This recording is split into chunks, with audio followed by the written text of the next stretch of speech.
viene de la visita a la exposición, una exposición que tuvo lugar en San Francisco, en el Museo de la Legión de Honor de París, que por supuesto, donde se expusieron las joyas de los Marajá de la colección Al-Thani. Esta colección está formada por el jeque Hamad Abdullah Al-Thani, emir de Qatar, y que yo tuve el honor de visitar y que tenía como título Intercambio entre la India y Europa, joyas y objetos preciosos. Esta colección está compuesta por obras de arte y, por supuesto, joyas indias desde la época del Imperio Mogol hasta del siglo XVI hasta el presente.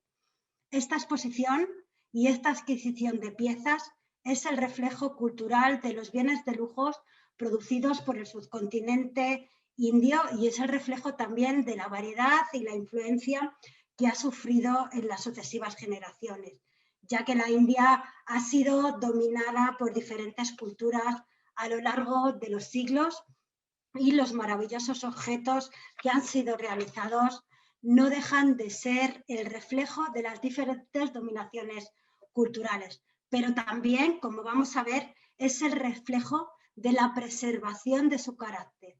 A todo ello, por supuesto, debemos sumar y recordar la riqueza natural que presenta esta región. Recordaros que en el centro tenemos las minas más famosas del mundo, las minas de Golconda, que produjeron los diamantes más excepcionales y de mayor calidad.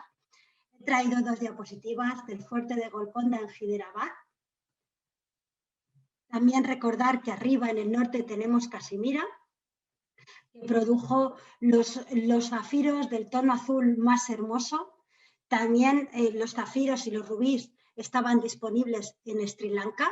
Las perlas de las piezas provenían del Golfo Pérsico y las esmeraldas que vamos a ver en las piezas habían llegado a la India a través del intercambio con los comerciantes europeos después del descubrimiento de las minas de Colombia. En mi visita a San Francisco y en esta conferencia me he concentrado, al igual que como plantea la exposición, en ver la influencia de la India sobre la cultura de Occidente y, por supuesto, ver también la influencia en sentido contrario, que vamos a verlo esto a través de los diferentes objetos que componen la colección. La India ha cautivado desde siempre a Occidente, desde la antigüedad, por sus diamantes, por sus piedras preciosas, por sus textiles, por sus especias, así como el legendario exotismo de la cultura que atrajo a los diferentes viajeros.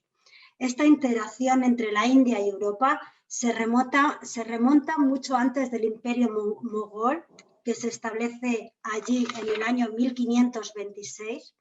El Imperio Mogol, como podéis ver en este mapa, era el más grande del mundo en este momento. Se extendía por toda la India y por Afganistán y estaba gobernado por una dinastía musulmana de Asia Central.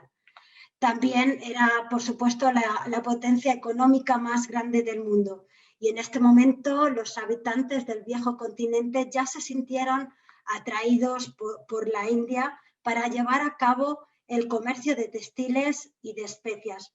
Tenemos que tener en cuenta también que antes de la llegada de los mogoles a la India, los portugueses ya habían establecido sus puertos comerciales colocando su capital en Goa en el año 1510. Esta presencia portuguesa en la India se había conocido como Estado de India. Sería efectivamente el principal punto para el comercio con Europa durante los 200 siglos siguientes hasta la llegada de los ingleses que fundarían East Indian Company en el año 1600. También inicialmente se dedicaría al comercio de especias, expandiéndose después al negocio del algodón, de la seda, del añil, de la pólvora, del té, incluso del opio. Los holandeses Los daneses, incluso los franceses, también fundarían su East Indian Company. El objetivo principal, por supuesto, de todas estas empresas era el comercio, cuya feroz competencia va a provocar conflictos entre los diferentes partidos europeos, tanto entre los partidos europeos como también entre los partidos indios, conflictos que al final se van a convertir y se convertirían en guerras.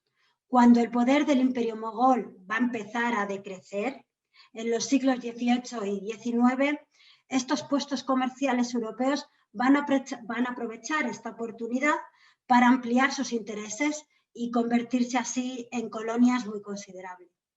Tras el dominio inicial de los portugueses, la Compañía de las Indias Orientales Inglesas florecerá hasta tal punto que su negocio finalmente va a representar la mitad del comercio mundial. En el año 1858, los británicos van a establecer Surat o gobierno bajo la corona inglesa, y este gobierno terminará solo cuando la India se independice en el año 1947. Esta influencia de mercancías también van a fluir en sentido contrario. El oro y la plata en Europa se va a intercambiar por diamantes, especias y textiles de la India. El oro, por supuesto, también podía extraerse en la India, pero tuvo tal demanda local que excedió el suministro y este metal precioso tuvo que ser exportado. Pero volviendo a la joyería, que es lo que nos ocupa, recordaros que en los siglos XVI y XVII, como todos sabéis o como bien sabéis, en Europa se estaban haciendo joyas muy complejas que destacaban sobre todo por la trasera, por los esmaltes que se hacían en las traseras de las piezas. Recordaréis esta hoja de los diseños de los inventarios de Ana de Baviera. Se trata de piezas con una gran profusión del material gemológico, piezas muy abigarradas y que, por supuesto, destacan por sus esmaltes en las traseras. Estos son algunos de los ejemplos de joyería europea del siglo XVI que se estaban realizando en este momento y que atrajo, por supuesto, por este colorido a las cortes mongolas y donde llegarían a través de los diferentes comerciantes como regalos diplomáticos. Como, por ejemplo, los que llevaría a cabo el gran viajero francés Jean-Baptiste Tavernier, que llevó consigo joyas europeas decoradas con esmalte que usaría para negociar la compra de los grandes diamantes. Los mogoles quedarían tan impresionados con estos lujosos objetos europeos que se inspiraron en ellos para crear sus propias piezas de oro esmaltado, tanto en piezas de joyería destinadas para el atuendo como para vasos ceremoniales para incorporar a la mesa, que se convirtieron en una parte muy importante de la cultura india formal.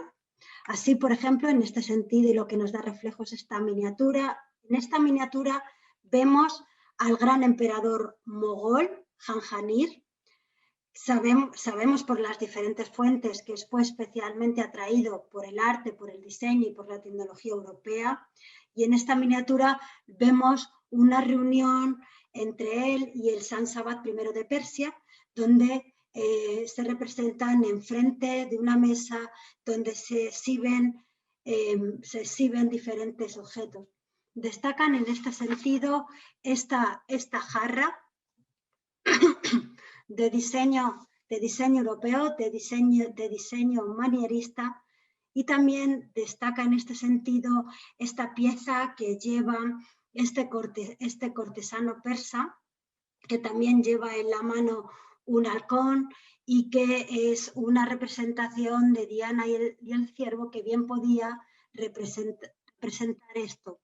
Esto es un autómata realizado por el orfebre Jean Fries. Los autómatas eran piezas realizadas meticulosamente y que se movían a través del mecanismo de un reloj y que hacían, por supuesto, las delicias de los destinatarios. Que aparezca este halcón en esta miniatura no es algo aleatorio, ya que simboliza también el tipo de caza más principesca de la corte mongola. Estas llamativas esmeraldas que aparecen en la miniatura en color verde oscuro eran muy codiciadas por los emperadores mogoles.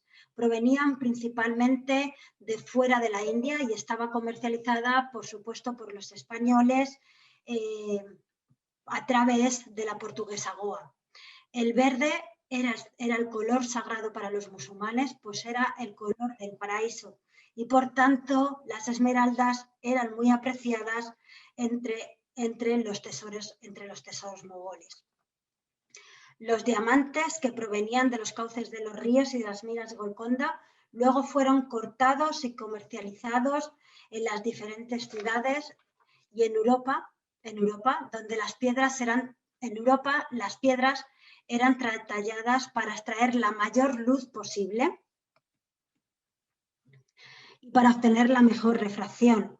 A finales del siglo XVII, los europeos van a empezar, recuerdo esto, aunque imagino que todos lo sabéis, los europeos van a empezar a desarrollar un sistema un poquito más científico de lo que tradicionalmente se conoce como talla brillante. Es una talla antigua o corte antiguo de mina, que está basado en los principios de la refracción, que va a facilitar, por supuesto, la producción de ese fuego en la piedra preciosa. Este tipo de talla producía, como sabéis todos, una cierta simetría y un aumento de brillo, pero en este proceso, como consecuencia, producía una pérdida de peso considerable del diamante. Este método se apartaba del enfoque tradicional indio para la talla o para el corte del diamante, pues ya sabéis que ellos lo hacían o preferían preservar el mayor peso posible frente al brillo de la piedra.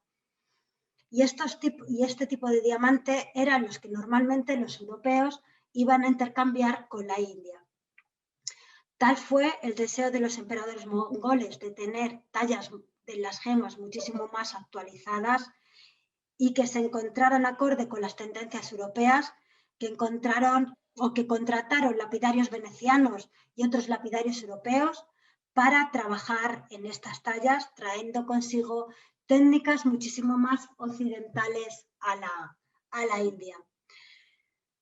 El diamante indio ya se había comercializado en Europa, pero hubo una floreciente explotación de estos diamantes a finales del siglo XVI y a partir de esta época las monarquías europeas van a preferir adquirir estos diamantes indios para ser usados en las joyas que adornaban sus atuendos, que por supuesto eran reflejo y eran símbolo de poder y demostración también de su riqueza y de su estatus. En cuanto a este respecto, similar era el uso que daban los emperadores mogoles, que usaban los diamantes y piedras preciosas en este sentido, siendo así una marca de prestigio, con la diferencia del profuso uso de las joyas que hacían los emperadores. En Europa, quiero recordar que el tesoro de Luis XVI de Francia contenía un gran número de estos diamantes indios, algunos de los cuales habían sido adquiridos a través del cardenal Mazarino de las antiguas joyas de la corona inglesa, después de la caída de los Estuardo en el año 1649. Estos diamantes incluían el espejo de Portugal, diamante que alguna vez formó parte de las espléndidas joyas de la corona portuguesa, además de la corona francesa, española e inglesa, y que además fue parte de la legendaria colección de diamantes del cardenal Mazarino. El paradero de este diamante es desconocido. El último registro que se tiene de él es que pesaba 21 quilates. Después de este registro estalla la Revolución Francesa, lo cual muchas de estas joyas de la corona, incluyendo el Mazarino III y otro de estos famosísimos diamantes, fueron robados en el robo de la Tesorería Nacional de Francia, con lo cual desaparecerían para siempre. Otro famoso diamante es el famoso diamante Sanci, de Portugal, que lo tenemos en la imagen. y que en el siglo XVII se consideró uno de los diamantes más grandes de Europa con un peso de 55 quilates. Muchos de estos diamantes de Luis XVI se obtuvieron a través del comerciante y viajero y escritor Jean-Baptiste Tavernier, quien en su libro titulado 6 viajes dejó buena cuenta de estos viajes. Y es a través de este libro donde sabemos que adquirió diferentes piedras preciosas y sabemos por estas fuentes que en el año 1669 Tavernier fue quien vendió al monarca francés más de 1000 diamantes comprados durante estos viajes. Entre estos diamantes se encontraba el diamante Jo. Y al igual que los gobernantes mogoles, Luis XIV exhibiría sus diamantes con gran profusión, adaptándolos, eso sí, a la moda europea. Aunque los gobernantes de la India y los gobernantes en Europa usaban las joyas para subrayar su estatus, como vengo diciendo, o el poder, la forma y la función de las piedras preciosas variaba mucho de una cultura a otra, especialmente sobre todo en cuestiones de género. En la India fueron los gobernantes varones quienes van a exhibir las grandes joyas. Los emperadores mongoles y los marajás solían adornarse con piezas de joyería para el turbante, solían adornarse con collares, con pulseras, con cinturones.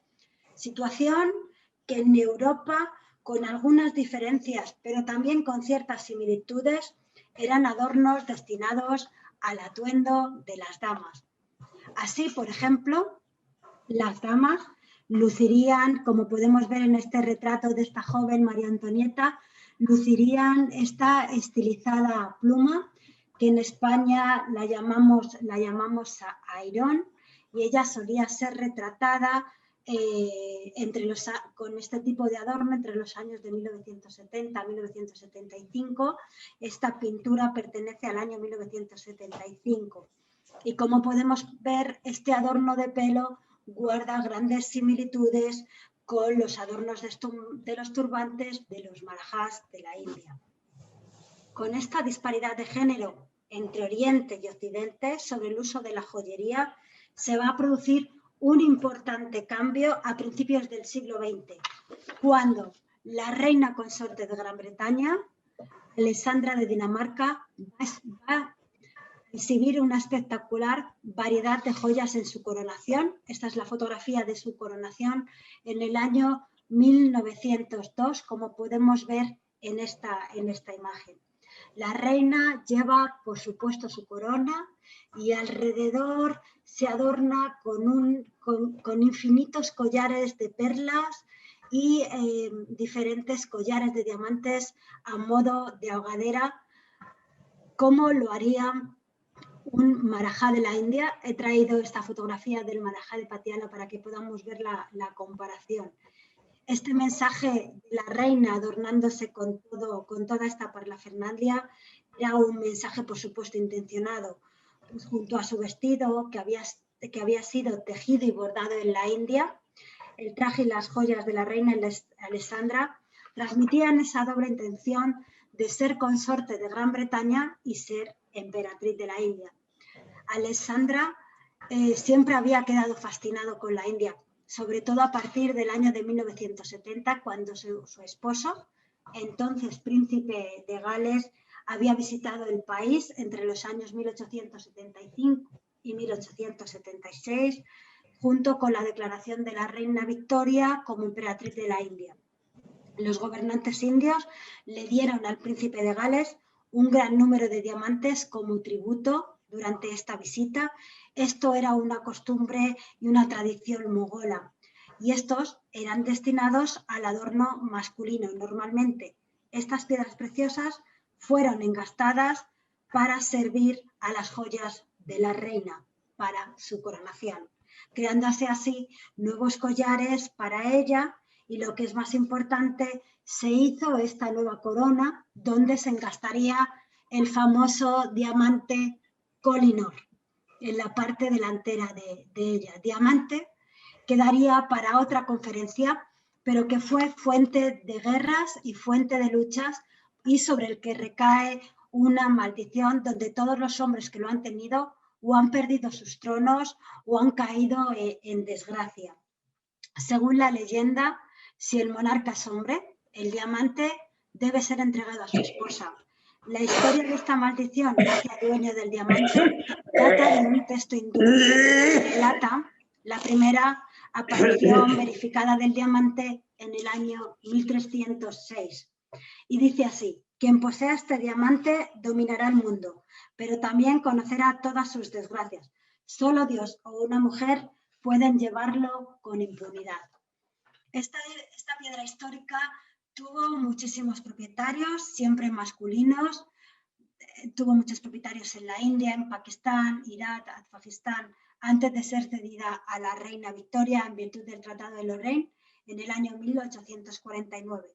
Por lo tanto, su aparición en esta corona es una dramática declaración sobre el dominio de Gran Bretaña sobre la India, así como el cambio del uso del diamante del uso masculino al femenino. En el siglo XIX, las joyas en la India gradualmente van a asumir aspectos muchísimo más occidentales bajo el dominio de los británicos, especialmente después de la declaración de la reina Victoria como emperatriz en el año 1876.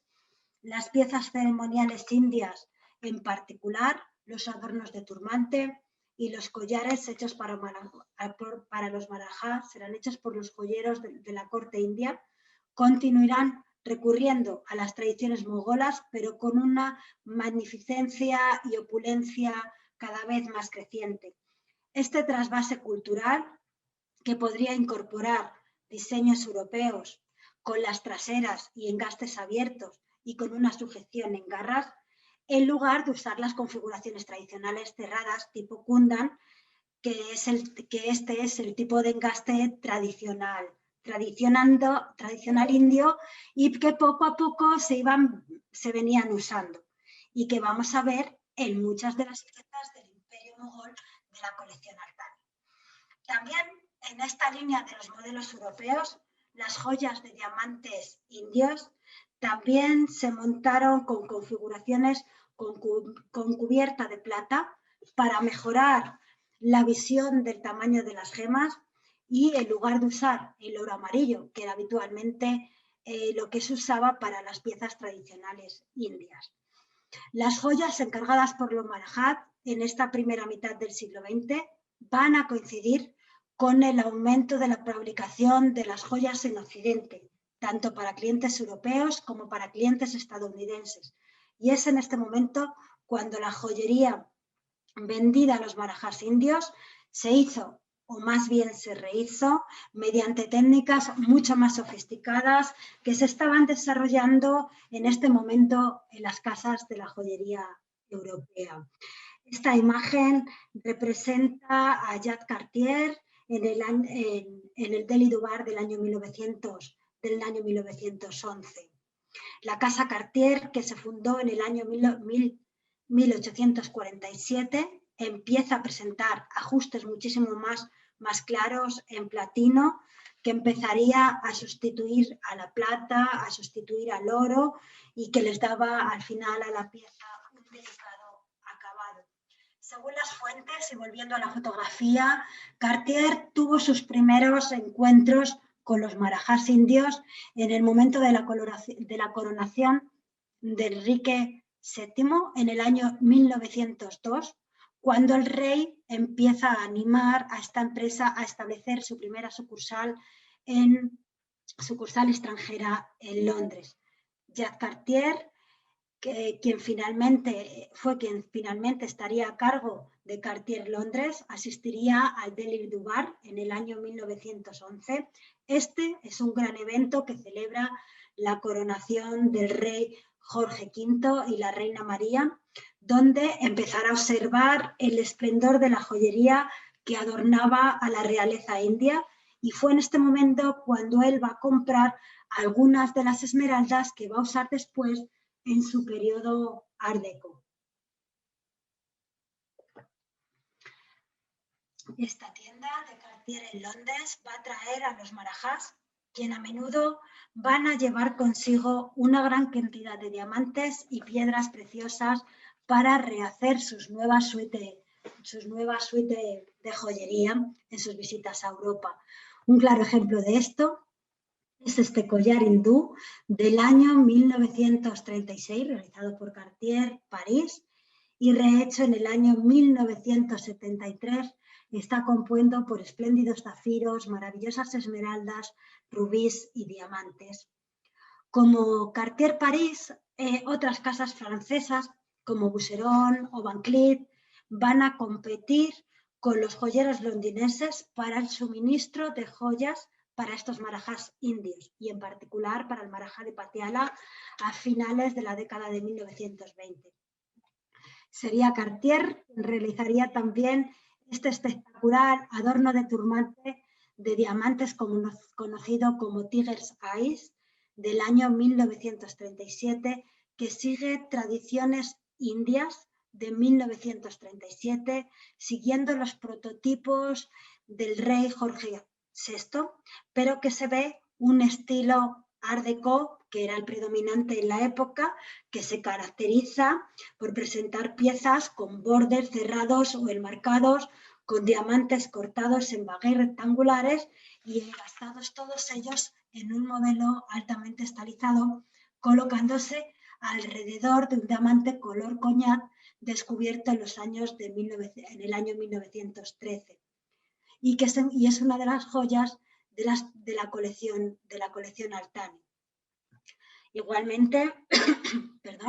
Igualmente de espectacular es este collar realizado por Cartier, que representa el encuentro estilístico de la casa parisina de esta época y la India.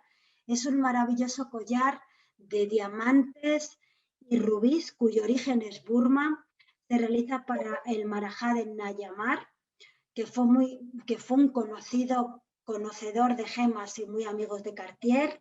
Esta pieza se deshizo después de la independencia de la India y fue devuelta a Cartier para su reventa. Esta pieza tenía como destinatario el príncipe indio y después se modificaría para adaptarse a la fisonomía de una mujer. El pasado año, la mayor parte de estas piezas que componen la colección Altani, que vamos a pasar a ver a continuación, salieron a pujas en las salas de subastas Christie's en su sede de Nueva York en junio del 2019. Y esta pieza fue ofrecida en la sala, aporta su report del laboratorio suizo, donde los diamantes los da de origen Birmania, son rubíes sin calentar y presenta 2 rubíes tratados. Se estaba valorado alrededor de 3 millones de euros y se vendió efectivamente en este precio.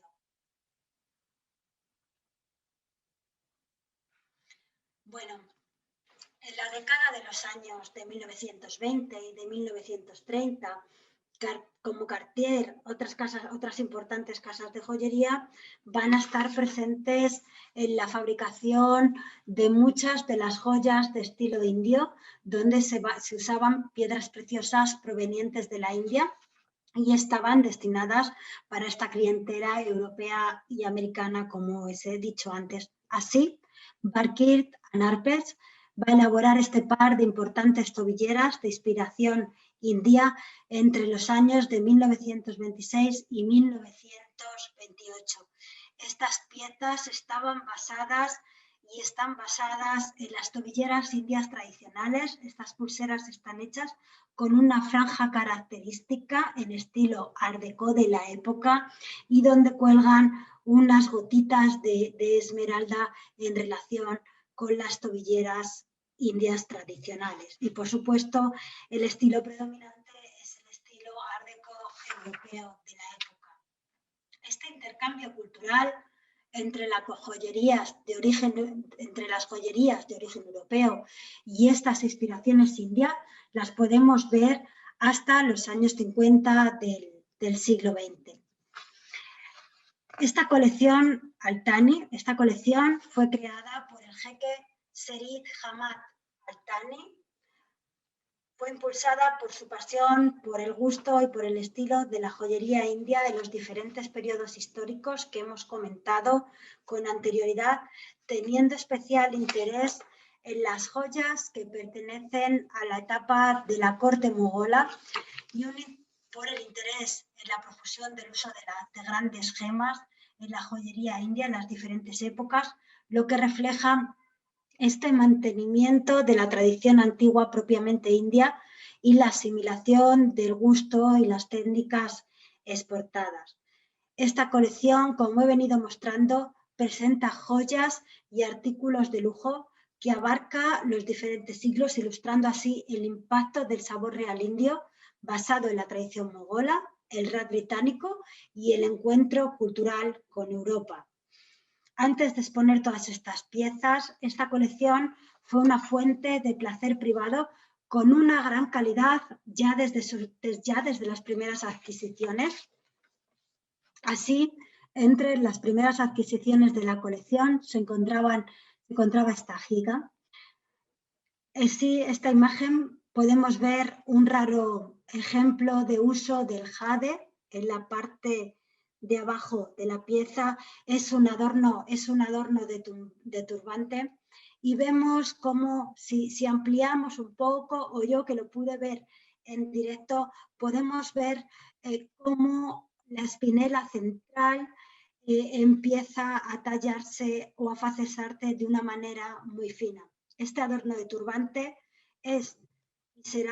se convertirá en un destacado grupo de adornos de turbante que se extienden desde el periodo mogol hasta nuestros días. Otra de estas adquisiciones tempranas es esta cuchara, realizada en jade, realizada a través de dos piezas con decoraciones, cinceladas de hojitas, y que fue ofrecida también en la sala de subastas Christie's por un valor de $8.000 a $12.000. Interesante también es este colgante, zafiro, en forma de tabet. El tabet es un amuleto que protege contra el mal de ojo. Como veis, tiene forma oval, tiene un peso de 23 quilates y está datado en el siglo XVIII. Más tarde se le agregaría esta cadenita de oro blanco de 18 quilates, la cual va firmada por Cartier con su número de serie. Este zafiro procedía del Maharaja de Indore. Sabemos que estuvo expuesto en el Museo Vittorio Alberto de Londres y en el Palacio Ducal de Venecia. En esta fotografía vemos el retrato del Maharaja de Indore con su novia. Esta es una fotografía del fotógrafo surrealista Man Ray. El Maharaja de Indore nació en la India en el año 1908 y se educaría en Inglaterra al igual que su futura esposa, y solía regresar a la India para comprar joyas y para comprar arte. Esta pieza también sería parte de los 464 lotes de la subasta de junio del 2019 y se vendió por $200.000. Entre las recientes compras también se encuentra este colgante relicario circular donde se incrustan gemas con las técnicas tradicionales indias, se engastan rubíes, se engastan esmeraldas. Está realizado en oro amarillo y proviene de la familia real de Hyderabad del siglo XIX. Sabemos que fue adquirido por las joyerías de Gazaz en Mumbai en el año 1962 y que después sería comprada por la empresa de Altani a través de una compra privada en Christie's Ginebra en el año 2010. He traído diferentes vistas del relicario para que podáis ver la magnificencia y la delicadeza de esta pieza, al igual que la incrustación de gema tradicional india. Pero todo esto es eclipsado por este maravilloso estuche. Es un estuche de un bolígrafo de calidad imperial con incrustaciones de gemas. Se trata de un objeto absolutamente excepcional, muy raro para ser tratado como joya y que tiene un significado muy particular en la cultura de la corte iraní y mogola. Sabemos que fue comprado por Kipo Holding en el año 2010 y que se compró por 2,5 millones de dólares. El jeque Hamad también fue un gran admirador del trabajo y el joyero parisino Joer Arthur Rosendal. Har es un joyero que trabaja por encargo para famosos y para multimillonarios. No tiene tienda a la calle, se encuentra en la Place Vendôme de París y se accede a su tienda mediante recomendación. Este joyero comparte junto al jeque la pasión por la India, al igual que por las gemas históricas. Así, con la mirada en la India, el trabajo de Har asume un nuevo significado. Entre las obras más innovadoras del joyero se encuentra este broche, que se concibe como escenario de una antigua esmeralda de la mina colombiana. El frente está diseñado con un arco polilobulado y el reverso es una pantalla de celosías perforadas, y la pieza fue realizada por el joyero en el año 2002, mucho antes de que se formara esta colección. Esta adquisición del broche abrió la puerta al trabajo de diseñadores contemporáneos y fue incorporándolas a la colección. También del joyero Har es esta importante pareja de pendientes con espinelas y perlas naturales, ambas gemas muy estrechamente relacionadas con la joyería mogola, pero trasladadas a un contexto y a un estilo mucho más contemporáneo. Otro maravilloso ejemplo de su trabajo y este trasvase de estilos es este gabot. Es un broche gabot que incorpora 3 esmeraldas alargadas de un tipo históricamente usado por los príncipes indios, como podemos ver en esta miniatura. Y vemos aquí esta estrecha relación con la India y la inspiración de los adornos de turbante. También de Har son estos maravillosos pendientes de cascadas de perlas naturales que se unen al lóbulo de la oreja mediante 2 perillas de diamantes. Estas piezas de Har se unen a las del maestro joyero Viren Bhagat, este joyero indio, que va a enriquecer las colecciones contemporáneas de la colección. El trabajo de Bhagat infunde una nueva delicadeza, un refinamiento excepcional en la joyería india, utilizando gemas de talla antigua, con engastes que empiezan a desaparecer y que aparentemente se suspenden en el aire con diamantes totalmente transparentes, laboriosamente formados, con pétalos, hojas polilobuladas. Así, para que podáis ver más claramente y entender lo que os quiero comentar, he traído esta pieza. Está en la colección Altani también. Es un broche de diamantes con un alfiler de perlas en degradé en el que se suspende una flor de loto colgante de un diamante. Esta flor de loto normalmente está estrechamente relacionada y se considera símbolo de pureza y símbolo de la divinidad. Otras de las piezas de Bhagat que tienen esta absoluta delicadeza creativa es este adorno de turbantes montado en platino con diamantes y perlas naturales. Mucho antes el jeque de desarrollar un interés excepcional por la joyería india o visitar la India, el jeque Serid Hamad ya había adquirido arte, había adquirido pinturas de gran belleza, de una belleza deslumbrante, de un gran valor, y entre su colección de arte podemos encontrar artistas como Jeff Koons, Damien Hirst, Richard Serra, Louis Bourgeois, Mark Rothko, Francis Bacon. De manera que la colección Altani y esta selección de piezas, aparte de tienen un interés histórico y gemológico, tienen un interés histórico formal, donde vamos a observar a través de ellas ese trasvase cultural entre Oriente y Occidente del que venimos hablando. Entre las piezas destacadas podemos ver este broche, con esta gran esmeralda india tañada, diseñada por Cartier para la Exposición Internacional de Artes Decorativas Modernas de París del año 1925 y 1927. También estuvo en la venta en la subasta de Christie's y se estimó por un valor entre 1 millón y 1,5 millones de dólares. Se trata de una pieza absolutamente art déco, como corresponde a la época de creación, con una esmeralda en el centro hexagonal. La esmeralda pesa 88 quilates y sobre ella se han colocado, como podéis ver, dos esmeralditas en caujón, bueno, esmeralditas de 15 quilates con diamantes cuadrados en talla antigua. Podemos ver que se ha recreado un esmalte negro y la montura, por supuesto, es en platino y oro blanco, firmada por Cartier en el reverso y hecho en Francia en el año 1927.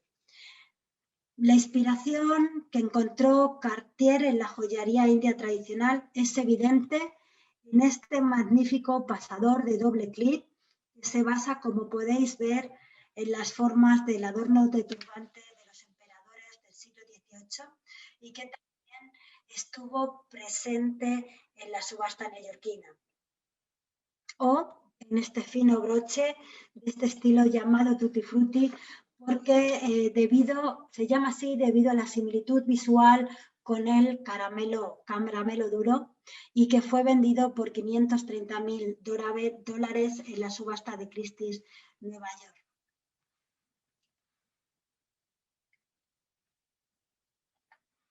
La colección Artani contiene también piezas diseñadas en Occidente específicamente para familias reales de la India. Entre ellas se encuentra esta famosa gargantilla de cuentas de rubí, hecha por Cartier para el Marajá de Patiala, este Marajá, en el año 1937, y que debía usarse como muestra esta majarí. Debía usarse junto a estos 3 collares para producir un gran efecto. Está elaborado este collar a partir de cuentas de rubí, de cabujones y cuentas de rubí circular y diamantes reutilizados y realizado en platino. Fue ofrecido como pieza estrella de la subasta y se vendió por $950,000. Este Marajá, el Marajá de Patiala, había ritualizado muchas de estas gemas para sus nuevos diseños realizados para Cartier, para Boucheron, en esta década de los años de 1920 y también 1930, y era un cliente líder para ambas empresas. Otro principal cliente de estas empresas fue el Marajá de Capurtala, que fue el principal mecenas de las firmas de lujo francesas, y entre las primeras adquisiciones está este adorno de pelo realizado por Melerio en forma de pavo real. La proveniencia que le dan a este brocho es el Marajá de Capurtala y Anita Delgado. El jeque Sarit, aquí lo tenemos en otra fotografía para que podamos ver lo esplendoroso de la pieza. El jeque Sarit Hamad, fundador de la colección, también tuvo especial interés por piedras preciosas, algunas de notable procedencia, que han llegado a formar y a ser la columna vertebral de la colección.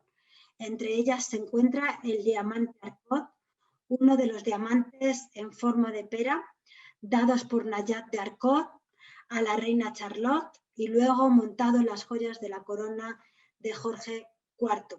Tras la muerte del rey, los diamantes fueron vendidos al marqués de Westminster. El descendiente, el tercer duque de Westminster, fue quien los vendió para pagar los impuestos en el año 1959. En la siguiente imagen adjunto un poco la historia de este diamante, que es totalmente rastreable hasta nuestros días. El diamante es un diamante talla pera de 17 quilates certificado por la GIA y que se vendió en 3 millones de dólares. Entre estas gemas históricas también tenemos el Idol Ice, este diamante azul claro proveniente de las minas de Golconda data del año de 1600 y se trata de un diamante de color azul clarito. Pero aparte de estos diamantes, como el color verde era el color favorito del profeta Mahoma, las esmeraldas también van a encontrar un lugar muy particular entre los gobernantes islámicos del subcontinente indio y fueron muy ampliamente utilizadas en la joyería. Entre las piezas más destacadas tenemos esta esmeralda, la esmeralda Taj Mahal, creada por ser la pieza central, como vemos en la imagen, esta joya hexagonal formó parte de un adorno de cuello de Cartier, conocido como el collar Berenice, que se exhibió en la Exposición Internacional de las Artes Decorativas Industrias Modernas del año 1925 de París. Después de la exposición, se desmontarían las joyas en el adorno de cuello, y el Taj Mahal, la esmeralda Taj Mahal, fue montado en un broche antes de ser separado una vez más y pasó a través de diferentes propietarios privados en Europa que probablemente desconocerían esta conexión con Cartier. En la década de 1980, la gema resurge en el distrito de diamantes de Nueva York, en la calle 47, y va a permanecer en posesión de un comerciante de gemas privado que la va a exhibir en la exposición de diamantes de Taj Mahal organizada en Los Ángeles en el Museo del Condado, y es a finales de la década de 1990 cuando el historiador de joyas Michael Spin descubre la fotografía que os muestro en la imagen. Es una fotografía histórica que mostraba claramente la esmeralda en este collar Berenice, lo que permitió enlazar esta esmeralda Taj Mahal, la voy a volver a poner otra vez, esta esmeralda Taj Mahal con el collar Berenice y con la historia de Cartier. La gema desde entonces ha sido celebrada por esta importante procedencia. Se desconoce el paradero de las otras dos esmeraldas que formaban el collar Berenice. Junto a las esmeraldas hay que señalar que también las espinelas guardan o tienen un lugar considerable en esta colección, algunas de las cuales fueron consideradas gemas dinásticas, ya que ellas están inscritas por los sucesivos propietarios reales con sus nombres y con sus títulos. Y habían pasado, por supuesto, de padres a hijos, de vencidos a vencedores, de dinastía a dinastía. Así tenemos un claro ejemplo de esto, es este anillo con esta espinela. O tenemos también este collar imperial de espinelas, que en el report indica que no llevan tratamiento.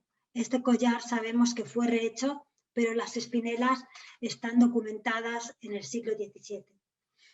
Dentro del contexto indio hay que hacer especial mención dentro de la colección a los collares confeccionados con diamantes, que eran muy preciados por las cualidades inimitables que van desde la luz a la dureza, como todos sabéis. Esta gema en sánscrito se llama paya y literalmente quiere decir rayo, que significa naturaleza indestructible. Estas piedras eran piedras tradicionalmente masculinas. Los grandes collares de diamantes de esta colección, por tanto, fueron usados por hombres por sus propiedades sobrenaturales como una representación de la riqueza de Estado. Así, en este sentido, podemos ver este collar de diamantes y esmeraldas con una montura en oro amarillo perteneciente a los Nizam de Hyderabad, datado entre el año 1850 a 1875. La presencia de estos 7 diamantes centrales es realmente impresionante, con más de 100 hojas de diamante. Digo 100 hojas porque está confeccionado a través de la técnica tradicional india Kundan. O tenemos también, esta es otra imagen del collar, o tenemos también el Golconda, este collar denominado Golconda Diamond, que presenta, son, como su nombre indica, diamantes de la mina Golconda, donde los pesos de los diamantes van de 10 a 24 quilates. Aunque de manera más sutil, las piezas destinadas a las mujeres también están representadas en la colección Altani y se caracterizan por una escala femenina y, por supuesto, por una gran paleta decorativa. Así, en este sentido, tenemos esta pareja de tobilleras finamente esmaltadas en las traseras y con estas delicadas gotas de esmeraldas que cuelgan de ellas. O estos anillos para la nariz, este realizado con rubíes, diamantes y perlas, o este realizado con diamantes, esmeraldas y perlas, o estos adornos para el cabello. Del grupo de piezas adquiridas que representan la técnica de montaje durante el Raj británico y ver el sabor del siglo XIX, se encuentran este espectacular collar de diamantes y esmeralda, que está especialmente diseñado para el Durbar, para esta audiencia formal, cuando el gobernante indio se muestra ante la corte. Este collar es un collar antiguo de esmeraldas, diamantes y perlas, con todo tipo de tallas para las esmeraldas, octogonal, cojín, hexagonal, de forma rectangular. Y los diamantes, por supuesto, son diamantes cortados en tabla con papel de aluminio debajo para poder resaltar así su brillo. Los adornos de turbante con diamantes y espinalas también tienen un importante lugar en esta colección. Así tenemos estos importantes sarpés con tabet, que son estas cuentas de diamantes, tabet de diamantes, en la parte de abajo y que se denominan sarpés y que provienen también de los Nizam de Hyderabad del siglo XIX, realizado con espinelas y diamantes. Este es otro de los sarpés, procedente también de los Nizam de Hyderabad, realizado también con espinelas y con diamantes.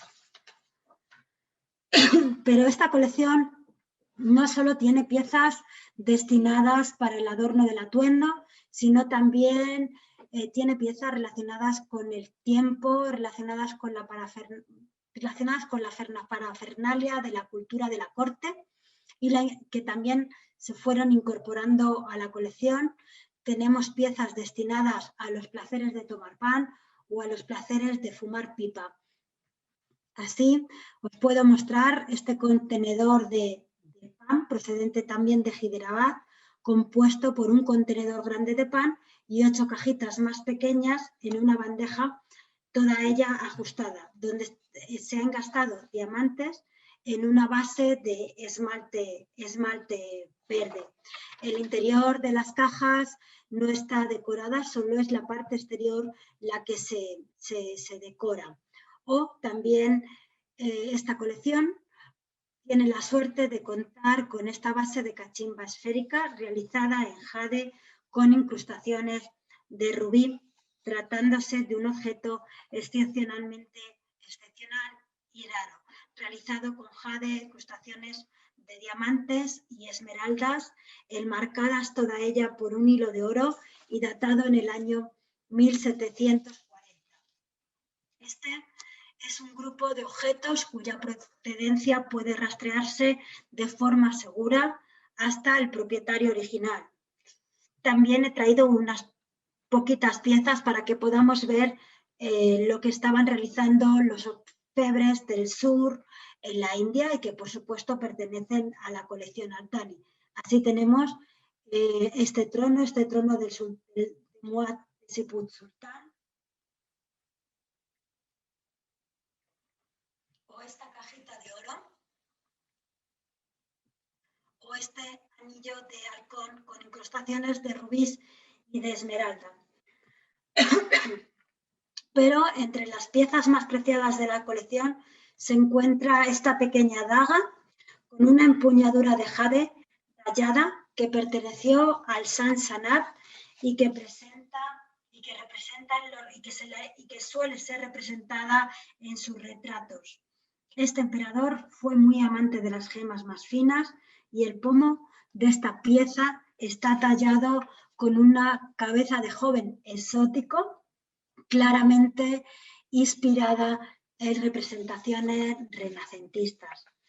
Este interés del arte mogol por el arte occidental también encuentra su máxima expresión en este colgante excepcional con forma de tritón. Tal vez sea una deidad india, como podemos ver una vez más, encuentra la inspiración directa en la joyería europea. He traído un ejemplo, este colgante con tritón que está en el Palacio Pitti de Florencia, para que podamos ver exactamente la similitud con sus variantes entre una pieza y otra. Esa preservación que tiene la joyería india de sus peculiaridades, pero adaptándose a los modelos europeos, como podemos ver. El jade y el cristal de roca también son piezas que presentan un gran interés dentro de esta colección. Una adquisición importante dentro de esta área es la pieza que tenemos en la imagen. Es una copa de jade hecha para el emperador mogol Jahangir. Anteriormente esta pieza estaba en la colección Genol. La copa está inscrita con los títulos de los gobernantes junto con 2 cuartetos de poesía persa. Se trata del jade mogol más antiguo que existe, junto con la daga anterior que os he mostrado del Sansanab. Proporciona una base para lo que se ha convertido en una tenencia muy significativa de jades y piedras duras de la colección desde el periodo mogol, desde este último periodo hasta el último imperio mogol. Esto incluye recipientes, platos, cuencos. Un ejemplo es esta taza realizada en jade, o este anillo realizado con incrustaciones de rubíes, diamantes y esmeraldas. También el cristal de roca tiene un importante lugar en la colección, y como ejemplo he traído este bote de cristal de roca realizado todo ello en una sola pieza, donde se han encastado diamantes, rubíes, esmeraldas en oro y plata. Bueno, para terminar, quería decir que todas estas adquisiciones que han ido engrosando esta colección y que os he mostrado una mínima parte de lo que es la colección, fue impulsada por la pasión personal, donde se encuentran representadas, como habéis podido ver, las principales escuelas de joyería de del imperio mogol y su impacto que tuvo en el mundo en general.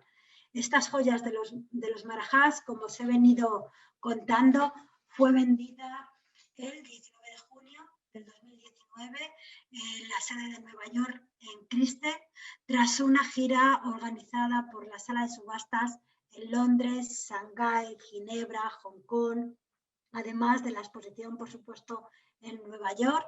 Esta subasta recibió consiguió la cifra récord de 109 millones de dólares de piezas vendidas. Bueno, muchísimas gracias por vuestra atención. Espero que os haya gustado la presentación, que con mucho cariño y mucho esfuerzo he preparado. Pues no es fácil seleccionar las piezas de esta colección, pues cada una de ellas es más maravillosa y no es posible seleccionarlas todas en estas presentaciones tan cortas. Genial. Si tenéis alguna pregunta, podéis preguntarme. Muchísimas gracias, María. Tenéis todos el micro quitado. Si vais abajo a la izquierda, podéis poner el micrófono si alguien tiene alguna pregunta o algo que decir.